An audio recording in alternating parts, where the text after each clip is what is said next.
네, 시간이 되었습니다. 다 같이 자리에서 일어나셔서 묵상 기도하심으로 9월 넷째 주 주일 예배 하나님 앞에 올리겠습니다.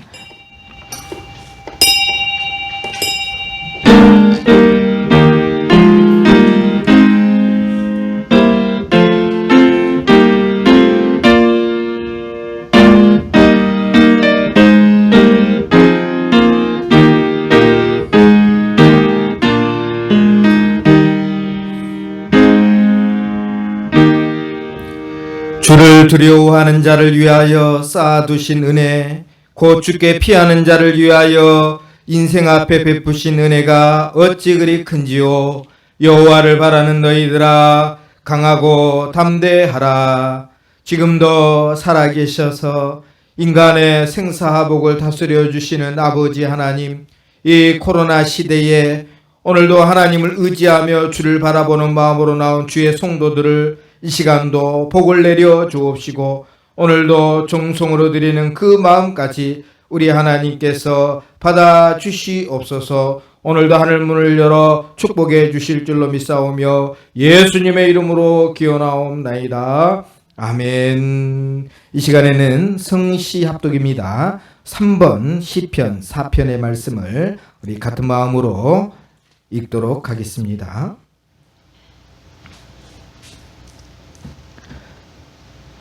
같이 읽겠습니다. 시작. 내 의의 하나님이여, 내가 부를 때에 응답하소서. 곤란 중에 나를 너그럽게 하셨사오니 내게 은혜를 베푸사 나의 기도를 들으소서. 인생들아, 어느 때까지 나의 영광을 바꾸어 욕되게 하며 헛된 일을 좋아하고 거짓을 구하려는가? 여호와께서 자기를 위하여 경건한 자를 택하신 줄 너희가 알지어다. 내가 그를 부를 때에 여호와께서 들으시리로다. 너희는 떨며 범죄하지 말지어다. 자리에 누워 심중에 말하고 잠잠할지어다. 의의 제사를 드리고 여호와를 의지할지어다. 여러 사람의 말이 우리에게 선을 보일 자 누구뇨 하오니, 여호와여, 주의 얼굴을 들어 우리에게 비추소서. 주께서 내 마음에 두신 기쁨은 그들의 곡식과 새 포도주가 풍성할 때보다 더하니이다.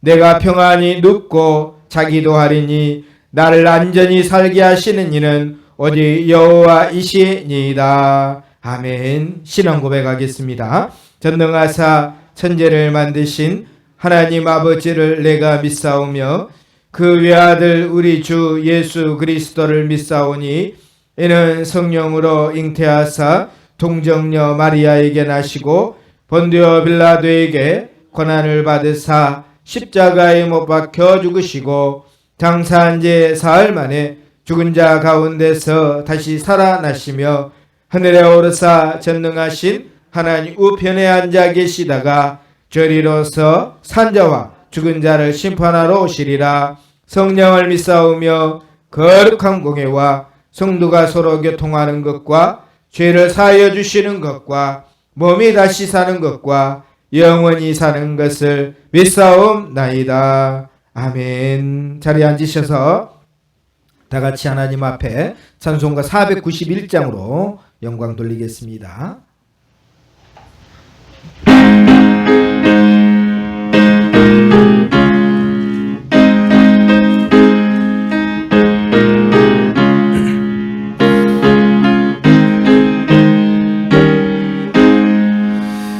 높은 곳을 향하여 날마다 나아갑니다. 내 뜻과 정성 모아서 날마다 기도합니다. 내 주여, 내 맘 붙드사 그곳에 있게 하소서. 그것은 빛과 사랑이 언제나 넘치옵니다. 괴로움과 죄가 있는 곳 나비렁 여기 어둠에 살아도 빛나고 높은 저것을 날마다 바라봅니다. 내 주여 내 맘 붙드사 그곳에 있게 하소서. 그것은 빛과 사랑이 언제나 넘치옵니다. 의심의 안개 거치고 근심의 구름 없는 곳 기쁘고 참된 평화가 거기만 있사옵니다. 내 주여 내 맘 붙드사 그곳에 있게 하소서. 그것은 빛과 사랑이 언제나 넘치옵니다. 험하고 높은 이 길을 싸우며 나아갑니다. 다시금 기도하오니 내 주여 인도하소서. 내 주여 내 맘 붙드사 그곳에 있게 하소서. 그것은 빛과 사랑이 언제나 넘치옵니다. 내 주를 따라 올라가 저 높은 곳에 우뚝 서 영원한 복락 누리며 즐거운 노래 부르리. 내 주여 내 맘 붙드사 그곳에 있게 하소서. 그것은 빛과 사랑이 언제나 넘치옵니다. 아멘. 이 시간에 우리 같이 공동의 기도문 주보에 있습니다. 우리 하나님 앞에 같은 마음으로 간절하게 기도한 다음에 제가 대표로 기도하겠습니다. 시작. 하나님 아버지, 믿음의 선배인 솔로몬이 성전 앞에서 하나님께 간절히 기도한 기도처럼 코로나19의 재앙을 마음으로 깨닫고 손을 펴고 기도하오니 주의 약속대로 우리의 기도에 응답하여 주시옵소서.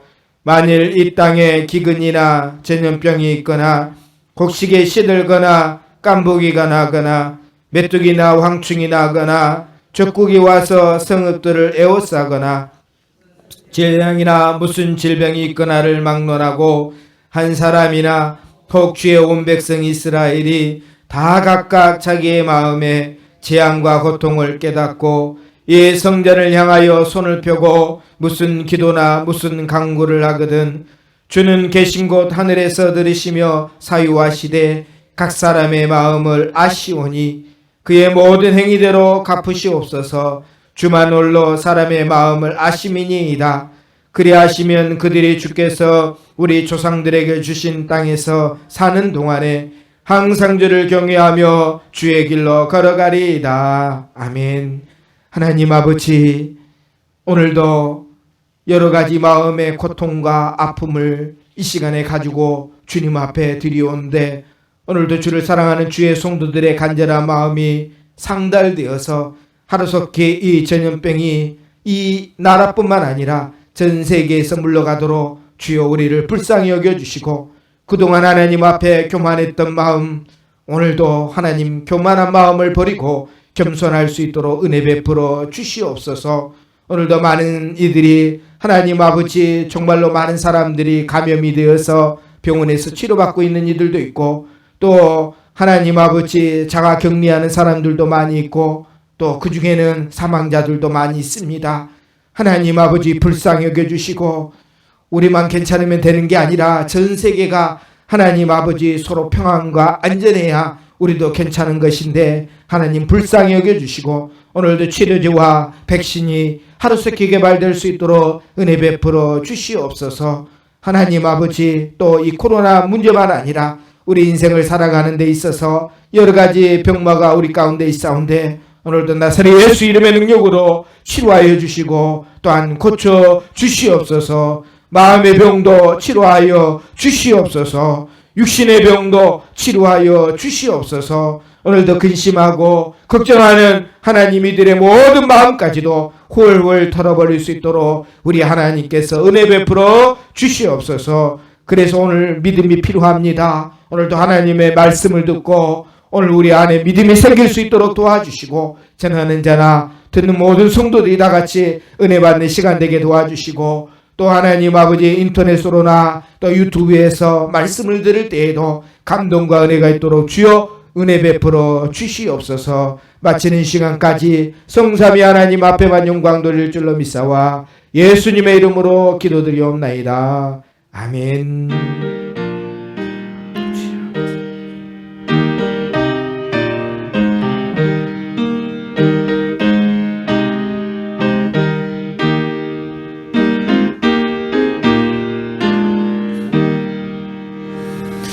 이 시간에 교회 앞에 광고 말씀 드리도록 하겠습니다.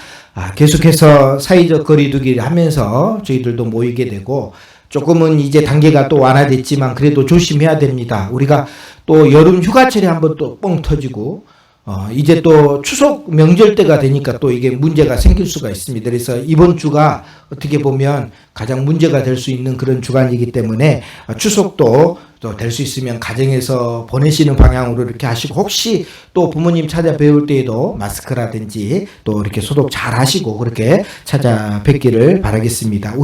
우리만이라도 이렇게 좋아져야 의료진들 고생하는 또 여러 분들이 조금이라도 이제 쉴 수 있는 그런 시간들이 있기 때문에 여러분들이 또 보면 놀러 가는 사람들도 많이 있습니다. 또 보면 뭐 부모님 안 찾아간다는 그 핑계로 또 다른 제주도는 막 어마어마하게 지금 뭐 관광객들이 몰려간다고 하는데 꼭 그런 사람이 있어요. 근데 우리가 그런 사람 바라보면 안 됩니다. 그래서 우리 자신들 서로 잘 이렇게 수술이면서 안전하게 또 추석 명절 잘 보내시고 또 다음 주는 우리 예전대 월요일로 또 오랜만에 또 모이도록 하겠습니다. 예전 대원들 참고해 주시기를 바라겠습니다. 다른 광고는 주보 보시기를 바랍니다. 우리 이 시간에 찬송가 492장 우리 하나님 앞에 찬송을 쉬면서 헌금도 드리도록 하겠습니다.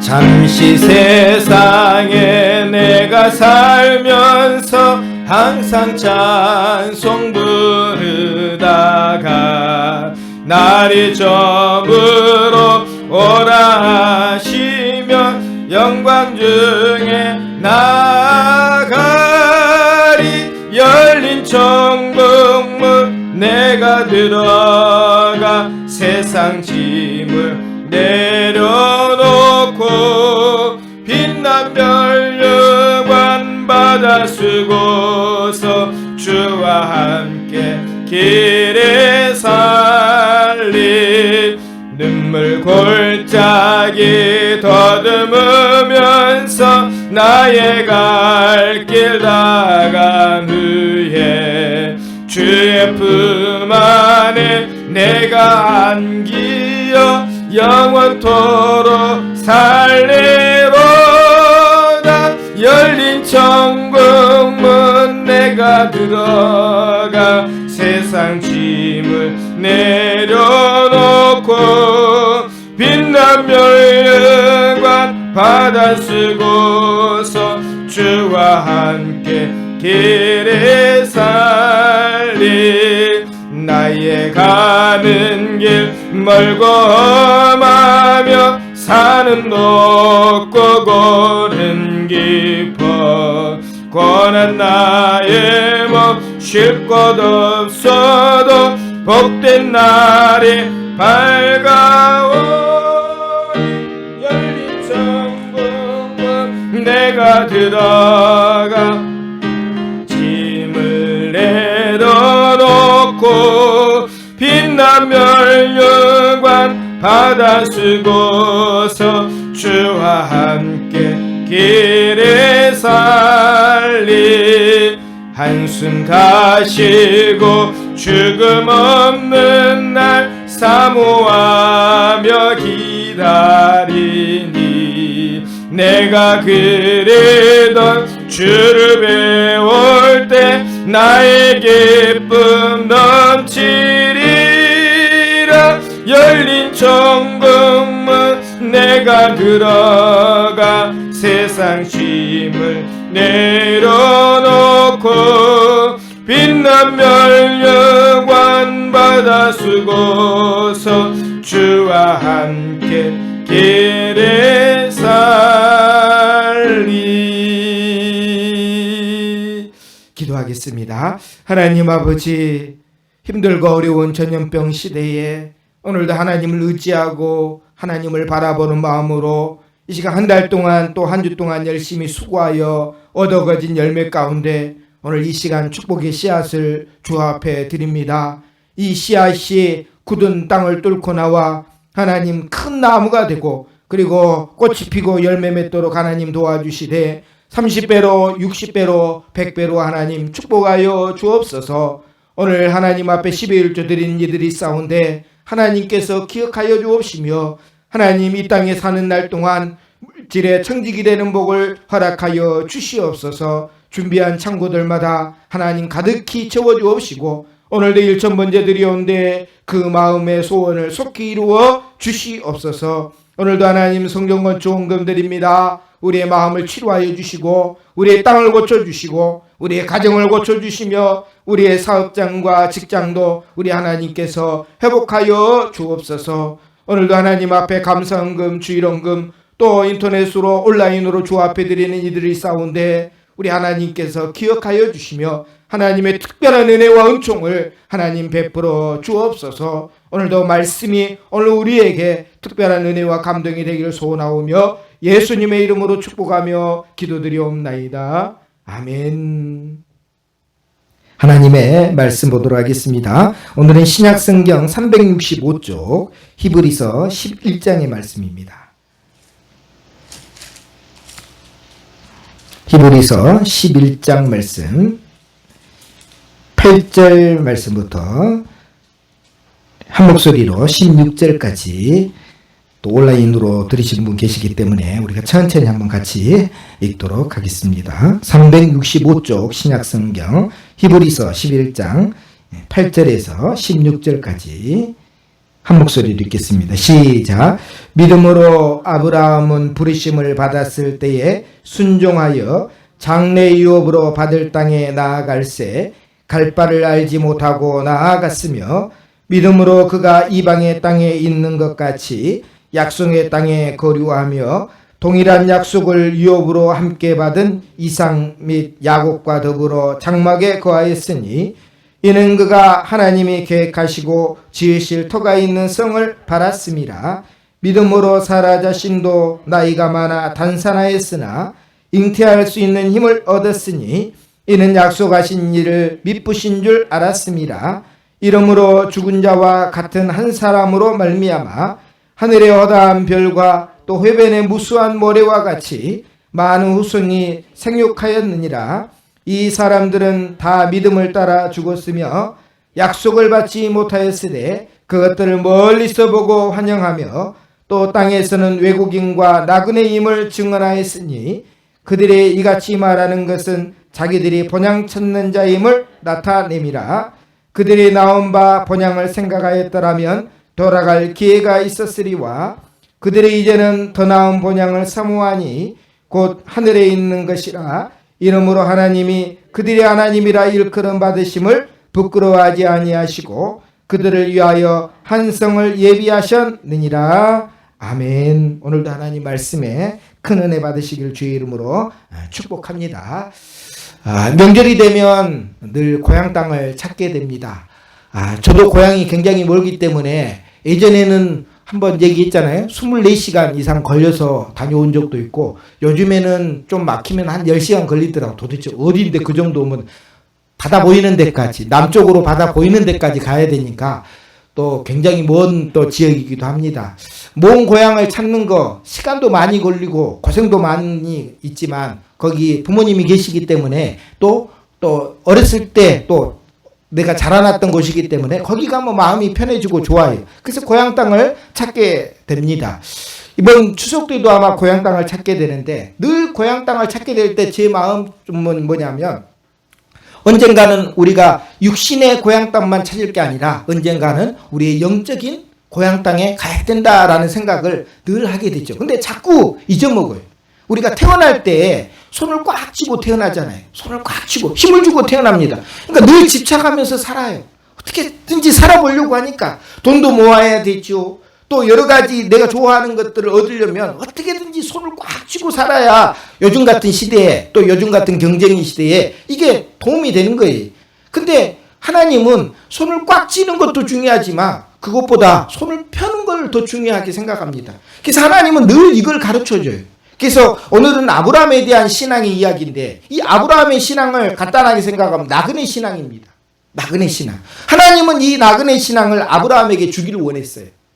그래서 아브라함에게 첫 번째 약속을 창세기 12장에 너는 어디를 떠나라고 얘기합니까? 우리가 늘 설교 들었잖아요. 고향 땅 떠나라고 그러게요. 근데 고향 땅이 갈대아 우르예요. 어떻게 보면 큰 도시였어요. 작은 시골 마을이 아니에요. 그냥 산골 마을이 아니었어요. 다 도시예요, 도시. 문명이 발달되는 아주 좋은 도시였어요. 근데 하나님은 그 아비집을 떠나라는 거예요. 큰 도시에서 살고 있던 아브라함, 그리고 그 아버지와 함께 살고 있던 아브라함을 하나님이 그 도시를 떠나서 내가 지시하는 땅으로 가라라고 합니다. 그건 뭐냐면 하나님께서 아브라함에게 이 나그네 신앙을 교육시키는 거죠. 네가 가지고 있는 이 고향, 네가 가지고 있는 이 육신의 고향이 전부가 아니다라는 거예요. 하나님이 계신 곳이 진짜다라는 것을 아브라함에게 가르쳐주기 위해서 떠나라고 얘기를 합니다. 그래서 결국 아브라함은 그 하나님의 말씀을 믿고 어떻게 합니까? 가나안 땅으로 떠나게 됐고 거기에 정착을 하게 되었다라는 것을 알게 되죠. 근데 저는 늘 아브라함과 얘기를 하면 이 나그네 신앙은 아브라함이 있었는데 같이 있었는데도 불구하고 나그네 신앙이 없는 사람이 있었어요. 우리하고 너무 비슷한 사람. 아브라함의 조카였던 롯이라고 하는 사람이에요. 근데 가만히 생각하면 아브라함은 이 나그네 신앙이 있었기 때문에 항상 무슨 일을 할 때 또 무슨 선택을 할 때 이게 항상 따라다닙니다. 우리가 굉장히 중요하잖아요. 이 생각을 가지고 사니까. 그래서 어떤 서로 간에 불편하게 서로 종들이 싸워가지고 주변 사람들이 어떻게 보면 아브라함과 조카인 롯에 대해서 안 좋은 말들을 많이 해요. 그래서 아브라함이 양보를 합니다. 우리 같으면 당연히 삼촌이니까 야, 너 내 곁에 떠나라 라고 하면서 님 어떻게 보면 양보도 안 할 수도 있잖아요. 우선순위가 삼촌에게 있으니까. 근데 아브라함은 양보를 합니다. 롯에게 가가지고 네가 원하는 땅 찾아봐라. 그리고 그 땅을 선택해라. 그랬더니 롯이 당장 뭐 했습니까? 에덴 동산과도 같은 물도 많고 풀도 많은 땅을 딱 선택하게 된 거예요. 그러니까 아브라함 마음 입장에서는 내가 이렇게 양보를 해줬으면 지도 양보를 해줘야 되는데 지는 뭐 했어요? 좋은 땅을 선택해서 딱 가버렸거든요. 그러니까 마음이 참남해가지고 밤에 있는데 하나님이 찾아와요. 그때. 그리고 너는 밖에 나가서 동서남북을 다 바라봐라. 내가 이 땅을 너에게 주겠다 말씀합니다. 양보는 작은 것이지만 그 양보가 더 큰 복을 만들어내요. 그래서 나그네 신앙이 중요한 겁니다. 우리는 하나 양보하면 손해보잖아요. 그죠? 어떻게 보면 손해볼 것 같아요. 근데 이 양보가 나중에는 뭡니까? 하나님께서 복을 주셔서 더 큰 복을 받는다라는 것을 이 아브라함을 통해서 하나님이 우리에게 지금 가르쳐주고 있다라고 하는 거예요. 그래서 아브라함은 이 나그네 신앙을 늘 가지고 있었어요. 근데 그 옆에 있었던 이 조카였던 롯은 그게 없었어요. 늘 욕심으로 뭐 했다는 거예요? 취하는 삶을 살았죠. 그래서 처음에 갈 때는 에덴 동산 같은 땅에서 이제 내 재산을 불린다고 생각하고 갔지만 점점 어디로 옮겨갑니까? 어느 땅으로 옮겨갑니까? 소돔과 고모라 땅으로 옮겨가는 거예요. 왜냐하면 거기에는 뭐가 있으니까요. 소돔 성이 있잖아요. 성. 생각해보세요.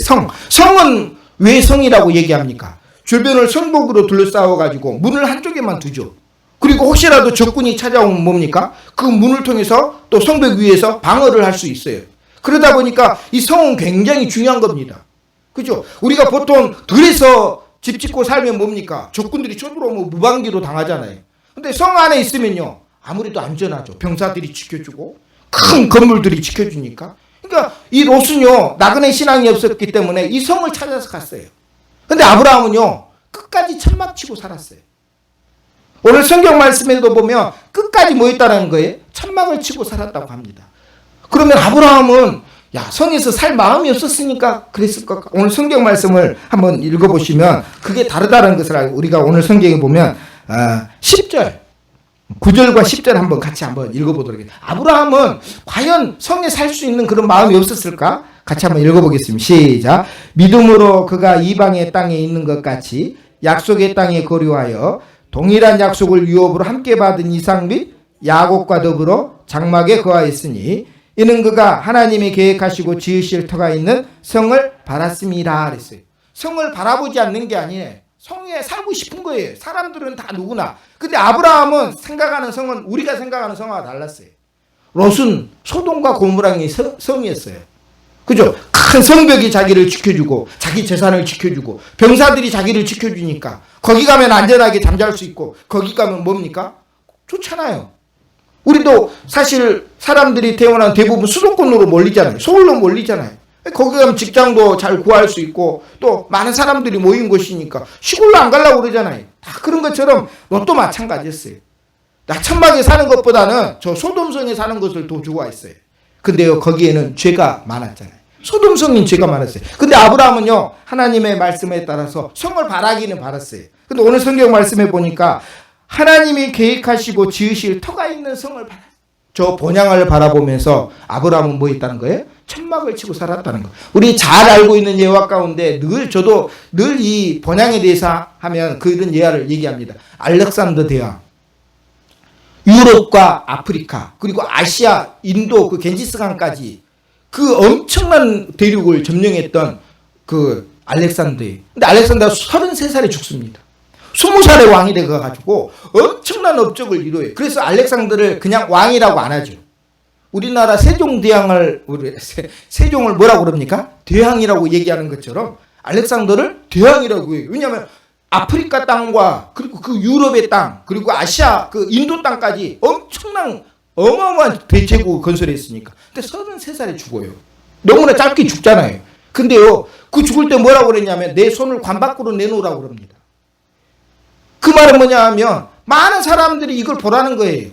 내가 이렇게 큰 업적을 이루고 저 아프리카부터 시작해서 저 아시아에 있는 인도까지 내가 큰 어떻게 보면 대륙을 차지했지만 나도 결국은 아무것도 없이 빈손으로 세상을 떠난다라는 것을 가르쳐주고 싶은 거예요. 알렉산더의 마음이 그랬다면 하나님도요, 사실 아브라함에게 그걸 가르쳐요. 너의 인생은 나그네 인생이다. 그러니까 이 땅에서 뭡니까? 나그네라는 것을 잊지 말고 살아라. 그래서 베드로전서 1장 1절 말씀부터 쭉 보면 너는 본토 친척 모든 어떻게 보면 그 갑바도기아부터 시작해서 아시아에 흩어져 있는 성도들을 뭐라고 얘기했냐면 나그네들이라고 얘기합니다. 저와 여러분도 사실은 뭐라는 겁니까? 나그네라는 거예요. 나그네는 여러분 여행 다녀보셨잖아요. 여행 다닐 때 밥솥 챙기는 사람 있습니까? 그런 분도 있다 그러더라고요. 요즘엔 밥솥도 작아가지고 1인분, 2인분 밥솥도 있다고 그래요. 우리 집에서 먹는 밥솥에다 밥에 먹으면 얼마나 좋아요. 근데 여행 갈 때 밥솥 챙기는 사람 없잖아요. 왜요? 공간을 너무 많이 차지하니까. 그러니까 간단하게 뭡니까? 요즘에 뭐 다들 뭐 호텔이라든지 모텔이라든지 다 이게 준비가 돼가지고 요즘에는 뭐 가져갈 것도 별로 없다고 그러더라. 입는 옷이라든지 필요한 것만 몇 개 가져가면 된다고. 미리 준비를 해놓으니까. 근데 우리가 여행 갈 때 막 다른 거 엄청 많이 챙기지 않잖아요. 어차피 돌아올 거니까. 우리가 이 땅에 사는 날 동안 이 나그네라고 하는 생각을 잊어버리고 살면 이 땅에 대한 집착이 심해지고 그 집착이 심해지면 뭡니까? 욕심이 일어나게 돼요. 욕심. 그죠? 나그네는 뭡니까? 제가 늘 저번에도 늘 제가 사실 설교할 때 이거 또 얘기해야 되나? 근데 저는 그 마음이 항상 들어요. 어렸을 때 그 동네 놀이터에서 고구려 실려 백제라고 하는 놀이를 했어요. 땅 따먹기 놀이에요. 요즘 애들은 잘 몰라요. 그래서 땅 따먹기 놀이를 하면 열심히 빻을 이렇게 재가지고 땅을 많이 차지하잖아요. 근데 저녁이 되면 엄마가 불러요. 누구야? 밥 먹자 그러면요. 어떻게 한 겁니까?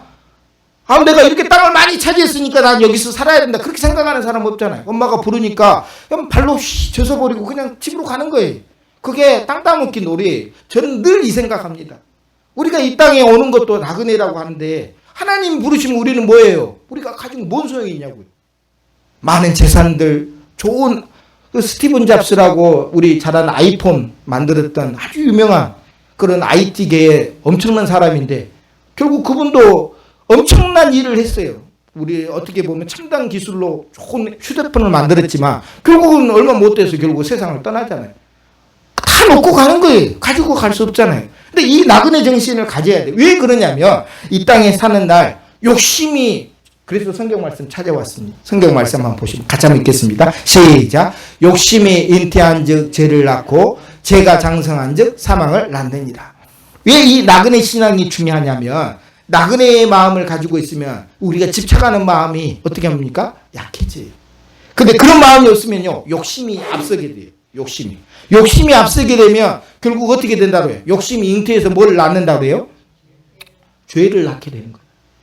그래서 소돔과 고모라가 뭐가 많다고 그랬어요? 죄가 많은 거예요. 죄가 많은 거예요. 근데요, 천막에서 사는 아브라함은 늘 긴장할 수밖에 없잖아요. 생각해 보세요. 그래서 아브라함이 엄청난 돈을 들여가지고 사람을 이제 세웁니다. 그래서 병사들을 세우죠. 몇 명 세웠다고 성경이 얘기합니까? 318명의 사병을 거느려요. 소용이 없으니까 자기를 못 지켜주잖아요. 근데 재산은 많아요. 근데 어떻게든 지켜야 되잖아요. 그래서 뭡니까? 사병을 거느리고 있었다. 나중에 롯이 어떻게 보면 소돔 전쟁에서 롯이 어떻게 보면 잡혀갔을 포로로 잡혀갈 때 이 사병을 거느리고 가가지고 아브라함이 롯을 구출해 오잖아요. 거기도 아니 그 정도 돈이면 우리 같으면 뭐예요? 성에 들어가서 살아요. 근데 아브라함은요 성에 안 들어가서 삽니다.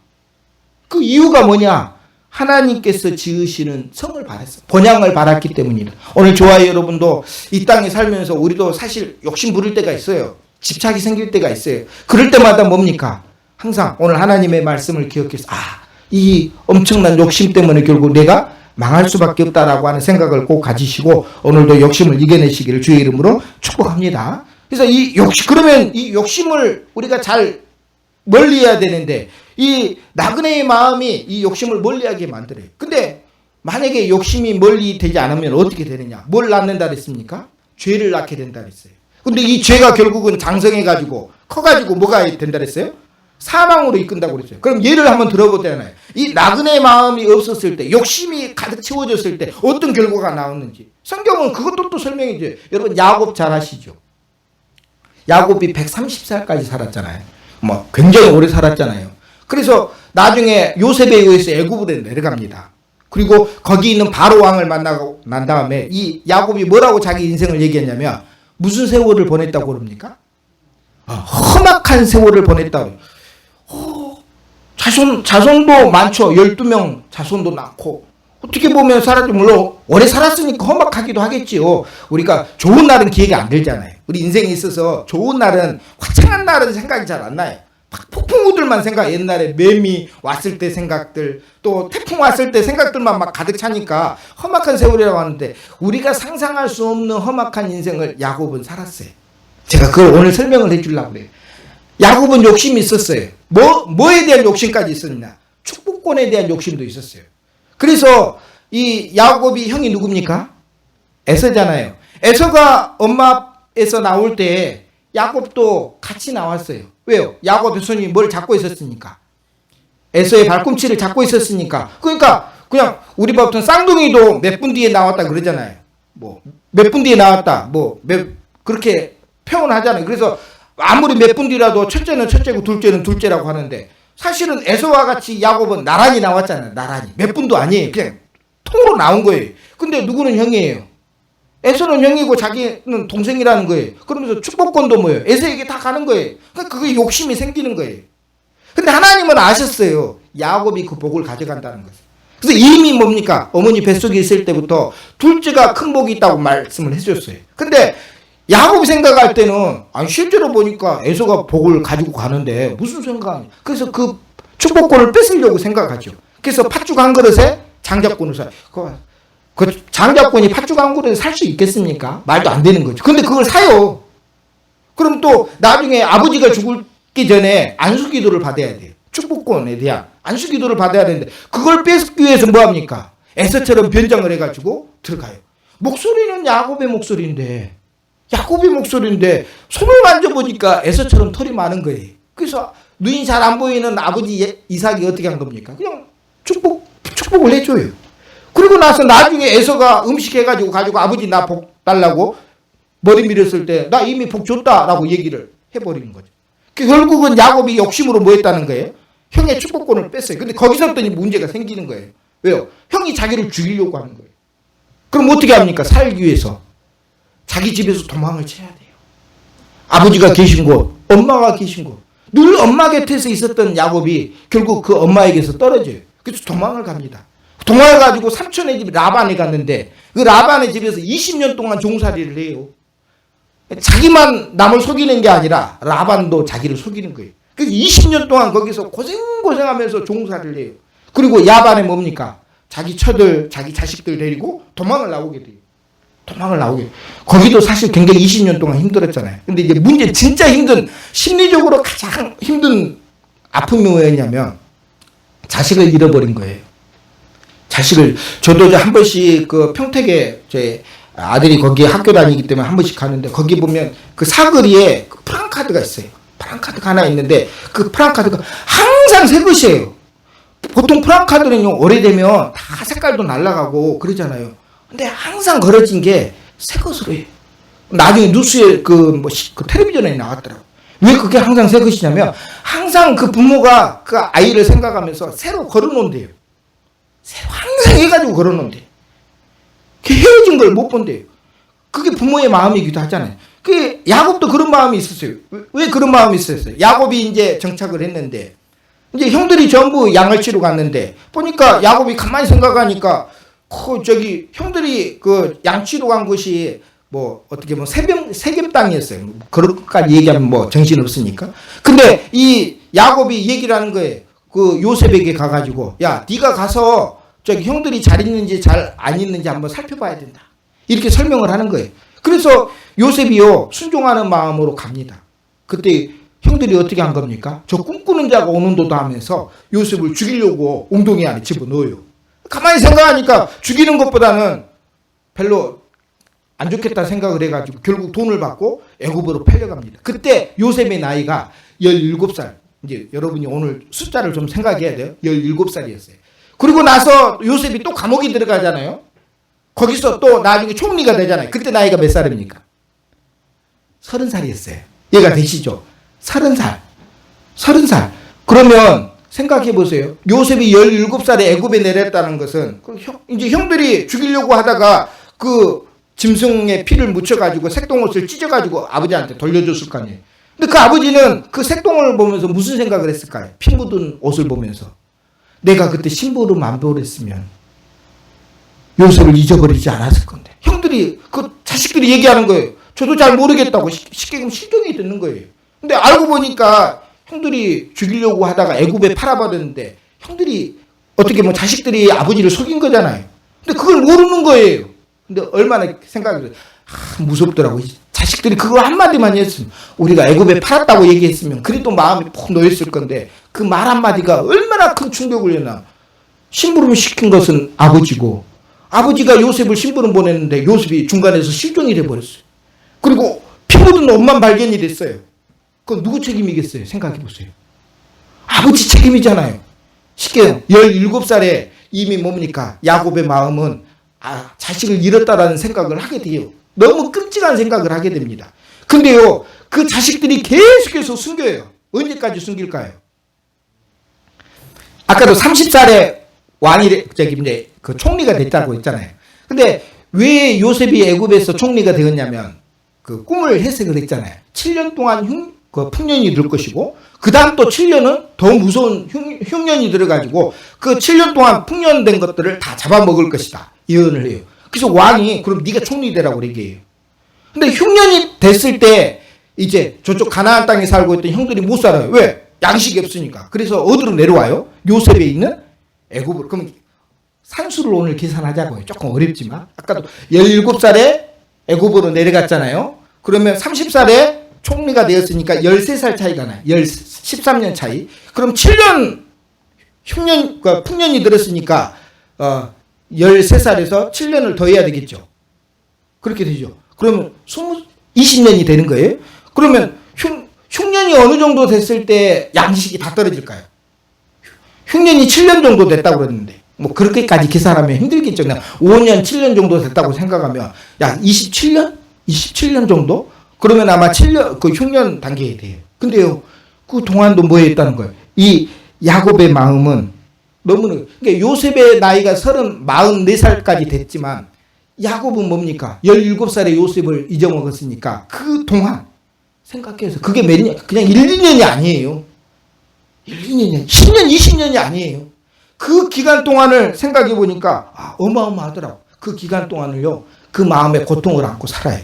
그래서 이제 나중에 요셉이 자기 형제들을 자기 이제 총리가 되어가지고 형제들을 놓고 하니까 형제들이 지기들끼리 얘기를 하는 거예요.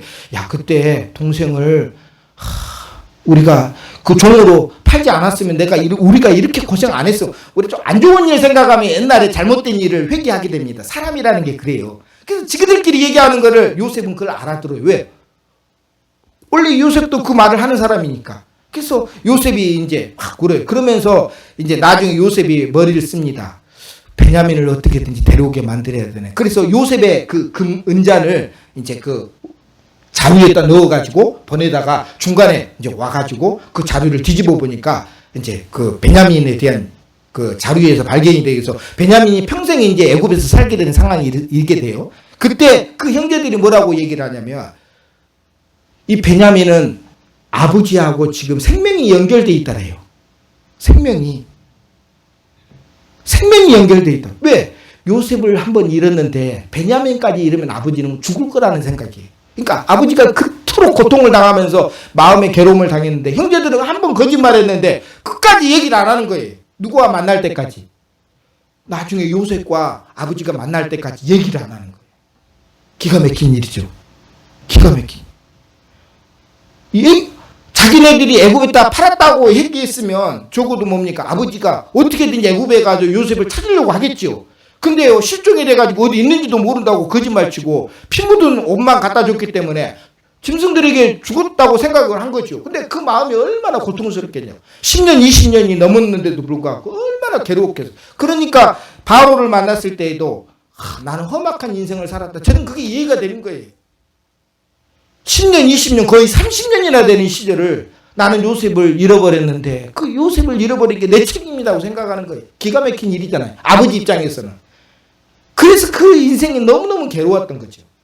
그래서 그 마음을 이해갑니다. 그러니까 결국 욕심에 의해서 만들어진 것들이 뭡니까? 결국은 자기에게 아픔으로 다가오는 거예요. 이게 중요한 겁니다. 그 다음에 또 한 가지는 사무엘상 25장에 보면 그 나발에 대한 사람이 나와요. 이 나발이 굉장히 재산이 많았어요. 막 양도 3,000마리고 염소도 1,000마리고 엄청나게 그 당시에는 재산이 많았잖아요. 근데 다윗은 그때 도망다니는 신세였어요. 그래서 다윗과 그 소년들이 이제 그 양들을 지켜준다고 해가지고 양들을 밤낮으로 지켜주잖아요. 그래서 양이 털을 깎을 때에 이제 소년 10명을 보내가지고 이제 우리가 그동안 고생했으니까 지켜줬으니까 우리에게 조금 뭔가를 뭡니까? 같이 나눌 수 있도록 좀 도와달라 이렇게 얘기했더니 그때 이 나발이라는 사람이 도대체 다윗은 누군데 나한테 그렇게 요구를 하냐 하면서 무시를 해버렸어요. 소년들이 가가지고 다윗에게 얘기를 하니까 다윗이 화가 머리끝까지 납니다. 그래서 내가 죽일 거라고 하면서 쫓아가는 거예요. 쫓아가는데 그 나발의 아내가 아비가일입니다. 나발의 아내가 아비가일이 와가지고 음식 잔치를 벌리면서 다윗 앞에 가가지고 하나님의 생명싸개로 당신이 쌓여 있는 거 난 알고 있다. 우리가 늘 기도할 때 생명싸개 얘기했잖아요. 그거 누가 얘기했냐면 아비가일이 얘기한 거예요.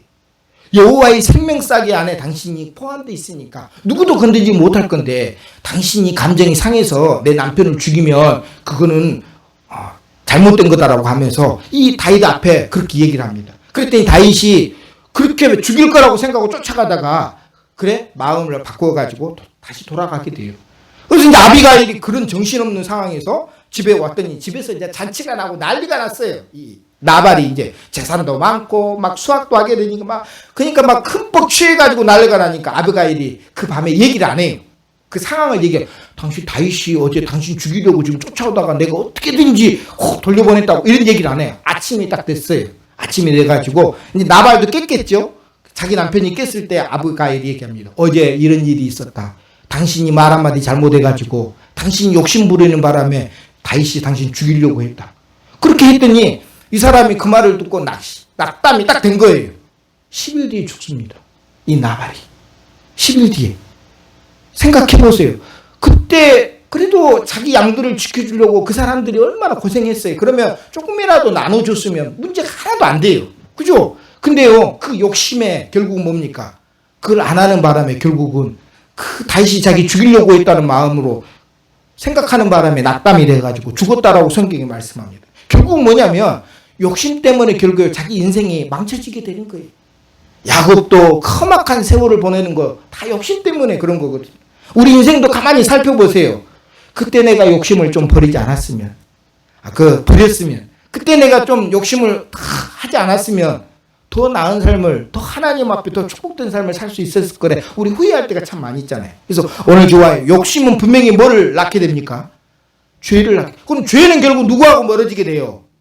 하나님과 멀어지게 되는 거예요. 그래서 하나님은 이 아브라함에게 나그네 신앙을 가르쳐 준 거예요. 나그네처럼 살아라. 그러면서 뭘 멀리하라고요? 욕심을 멀리하라. 욕심을 멀리하는 게 결국 뭡니까? 죄를 멀리하는 거고.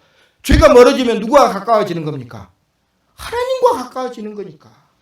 그래서 이 아브라함에게 이 나그네 신앙을 부어준 거예요. 근데 우리는 자꾸 우리도 뭡니까? 이 땅에서 집착하면서 막 가지려고만 하잖아요. 펴는 것보다는 가지려는 게 우선일 때 여러분 오늘 우리는 잘못된 방향으로 가고 있는 거죠. 그래서 오늘 이 말씀을 꼭 기억하면서 정말 야곱이 욕심 때문에 얼마나 고생했습니까? 그죠? 그런 것처럼 오늘 저와 여러분도 이런 고생하지 않기를 주의 이름으로 축복합니다. 욕심 때문에 하는 고생은 경험 안 해도 되는 거잖아요. 그죠? 내 욕심 때문에 가다가 말씀 생각하면서 한번 기도 올리도록 하겠습니다.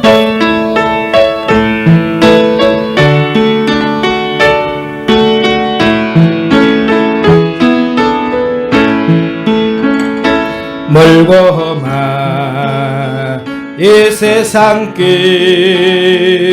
소망 없는 나그네 길 방황하고 헤매이며 정처 없이 살아왔네. 의지할 것 없는 이 몸 위로받고 살고파서 세상 유혹 따라가다 모든 것을 다 잃었네. 무거운 짐 등에 지고 쉴 곳 없어 애처로운 몸 쓰러지고 넘어져도 쓰러지고 넘어져도 위로할 자 내겐 없었네. 고나 버림받고 귀한 세월 방탕하다 아버지를 만났을 때 죄인임을 깨달았네. 안주해 주시고 이 시간 같이 한번 오늘 말씀을 생각하면서 하나님 우리의 마음속에 나그네 신앙을 가지고 이 믿음을 가지고 이 땅에서 많은 욕심 유혹 죄를 이길 수 있게 해달라고 하나님 앞에 기도하겠습니다. 하나님 아버지 오늘 말씀을 통해서 나그네 신앙이 얼마나 중요한지를 알았습니다. 오늘도 하나님 앞에 행복한 삶을 살기 위해서 축복된 인생을 살기 위해서 오늘 우리의 마음속에 이 나그네 마음을 가지기를 원합니다. 욕심을 버리고 유혹을 이기게 도와주옵시고 욕심 때문에 죄를 만들고 죄 때문에 결국은 죽을 수밖에 없는 우리의 인생을 사는 것이 아니라 오늘도 부활의 소망을 가지고 예수 그리스도의 십자가 앞에 우리 죄를 내려놓고 오늘도 욕심을 이겨내고 나그네의 신앙을 가지고 이겨낼 수 있도록 우리 하나님 도와 주옵소서. 오늘도 하나님께서 저희들을 지켜주시고 함께하여 주옵소서. 하나님 아버지, 이 험한 세상을 살아가면서 자꾸 우리는 손을 꽉 잡으려고만 합니다. 오늘도 나그네처럼 손을 펼 수 있는 마음을 허락하여 주시고 하나님의 도움을 받고 죄에서 멀어질 수 있는 오늘 복을 허락하여 주옵소서. 이 코로나19도 하나님 속히 물러가게 하시고 오늘도 이 험한 세상에서 소망 가지고 살아갈 수 있는 저희들에게 복을 내려 주옵소서. 예수님의 이름으로 기도드리옵나이다. 아멘. 여호와께서 너를 위하여 하늘의 아름다운 보고를 여시사 내 땅의 때를 따라 비를 내리시고 내 손으로 하는 모든 일에 복을 주시리니 지금은 우리 주 예수 그리스도의 크신 은혜와 하나님 아버지의 무한하신 사랑하심과 성령 하나님의 감동하심이 오늘 이 시간도 나그네 마음을 가지고 살기 원하는 성도들 머리 위에 가정 위에 자녀들 위에 이제와 영원토록 함께 있을지어다. 아멘.